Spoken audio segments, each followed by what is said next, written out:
What's shaking, my friends? Welcome back to the channel. My name is Shay, and today we're here for the January TBR. I have not done a TBR in quite some time, but the jars are coming back in the new year, and I could not be more excited about it. Last year, I pulled 4 books out of each of my jars back here, and then I held myself accountable to read at least 1 book from each jar. That way I had a variety of books to choose from. This year, I'm going to decrease the number of picks I'm pulling from each jar, and I'm going to limit it to 2 picks per each jar. The reason that is because I was always gravitating towards the shorter book, and my longer books stayed on the shelves just lingering away. I want to get back to reading for enjoyment, not trying to speed through things. I want to love these books, and longer books need me to read them as well as physical books, because I would always just pick the audiobook. But I am gravitating away from that to give physical books love and to give long books love.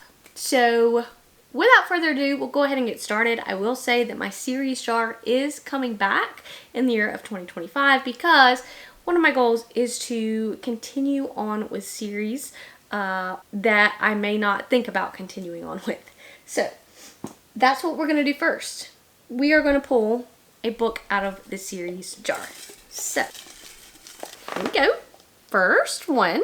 Okay, so if you can see, this is the Farseer trilogy. Now, I have not read Assassin's Apprentice in some time. So I said if I picked this one that I would restart the Farseer trilogy, possibly with rereading Assassin's Apprentice, so then I can move on, because this is the problem. I never moved on. And so I may reread Assassin's Apprentice.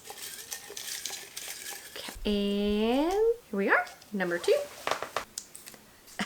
Of course, this is The Wheel of Time. I am on book 3 of The Wheel of Time.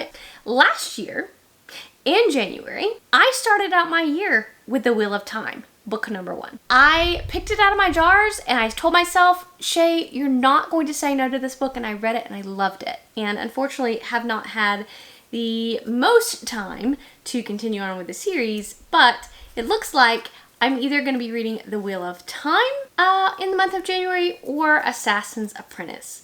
Both very, very worthy series. Okay, now we have new releases jar. This holds all the releases that are coming out in the month of January that I'm super excited about. There's a few, I think, that are coming out on the 28th that I don't know if I will have time to get to, but we'll see what I get. There's not very many. So okay, this is Daughter of Chaos, and I love the cover of that. It looks like it's going to be like a nautical adventure, and I'm so for that. Number 2, this is Water Moon. So I'm really excited for both of these picks. Water Moon has a gorgeous cover, and this book has a gorgeous cover. So I am looking forward to these picks. Now we are gonna dip into my owned jar, which I feel like is not getting a lot smaller.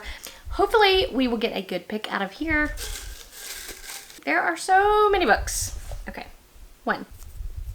This is Our Lady of the Artilix. This is a sci-fi self-published book that I was very interested in. I own this one on ebook.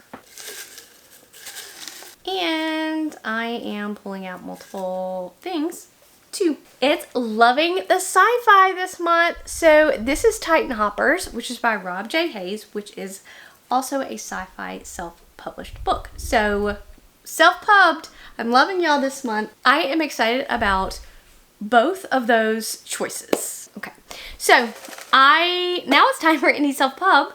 And I had to switch out the smaller jar, all you self-pub authors, because I had too many books to fit in the jar, which is an exciting thing. 1. Okay. This is Seeds of Light. Editing Shay here. So the Seeds of Light actually is no longer available for me to get anywhere. So, excuse my look, I'm going to pick another book out of the Indie Self Pub jar. There we go. Here it is. Okay. This is The Sunset Sovereign. So that is the book that will be taking the place of Seeds of Light. All right. And 2. All right, Salt in the Wound. Now, I know several people that absolutely positively love this series, so this could be the one. I am interested to read both of these picks, and we will kind of see what I end up reading, but this month is shaping up to be a good one. And finally, I have the backlist jar, which has a ton of books in here. So it has all the books in here that I was interested before last year and all of the new releases from last year that I was interested in. So it is filling up, but there are so many books in here I am looking forward to reading. 1. Okay, this is interesting. Got a little holiday romance going on in Lovelight Farms. So very, very interesting. 2. Oh, look at us. We have The Forgetting Moon, which that is a hefty boy. Hefty boy. So these are some interesting picks for sure. So I will try to read at least one out of each of these jars. So that's going to be 5 books. And that leaves me with some room to read, you know, whatever I want to if I can get to it. I'm not going to punish myself this year for not reading out of the jar. But all of these books are going to go on the TBR. And I could not be more excited to read and start out the new year with these books. Alright, what are you guys reading in the month of January? What are you looking forward to? Let me know in the comments below, and I will catch you guys in the next one.